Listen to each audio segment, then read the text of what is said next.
ரிஷப லக்னத்துக்கு 8ஆம் இடத்தில் வக்ரமான சனியுடன் கேது இணைந்தால் வரக்கூடிய சனி திசை கேது திசை எப்படி இருக்கும்? ரிஷப லக்னத்துக்கு 8ஆம் இடத்தில் தனுசு, அந்த தனுசுல கேது இருக்காரு, கூட வக்ரமான சனி இருக்காங்க. அப்போ அந்த சனி திசையும் கேது திசையும் என்ன செய்யும்? வக்ரமான கிரகத்துடன் ராகு கேது இருந்தால் அவங்களுக்கு யோகமான அமைப்பு தான் உண்டு, தோஷத்தை செய்யாது.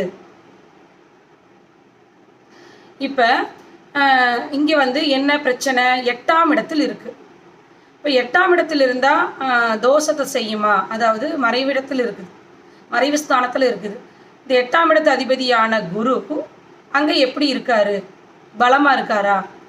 ஆட்சி, உச்சம், கேந்திரம், மூலத்திரிகோணம் இந்த மாதிரி பலமான இடத்துல இருந்தார் அப்படின்னா அங்கே குரு வக்ரமாக இருந்தால் கூட அங்கே வரக்கூடிய சனி திசையும் கேது திசையும் நல்ல பலன்களை செய்யும், யோகமான அமைப்பு.